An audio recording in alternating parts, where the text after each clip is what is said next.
তৃণমূল তো ধান্দা করে সব মুসলমানদের ভোট, তারা ভোট ব্যাংক করে মুসলিমদেরকে। তৃণমূলের কাছে মুসলমান কে? তৃণমূলের কাছে মুসলমান হচ্ছে ভোট ব্যাংকের নাম।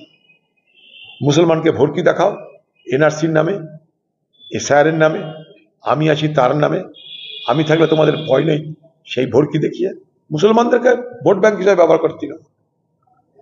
আর কিছু না, মুসলমানদের দাম তৃণমূলের কাছে ভোট ব্যাংক। সেই তৃণমূল আর তার সঙ্গে বিজেপির কোনো মুসলমান নেতা তারা যদি বলে যে তৃণমূল মুসলমানদেরকে রক্ষা করতে পারবে না, আমরা রক্ষা করতে পারবো, তাদেরকে বলবো এই কথা বললে বিজেপি পার্টি থেকে আজ নয় কাল তাড়িয়ে দেবে। এই ভারতবর্ষ থেকে মুসলমান খেদিয়ে হিন্দু রাষ্ট্র করার স্বপ্ন দেখে বিজেপি। না খেদালেও মুসলমানদের ভোটার অধিকার থাকবে না, মুসলমানদের কোনো ধর্মীয় অধিকার থাকবে না, সেটাই বিজেপির তত্ত্ব।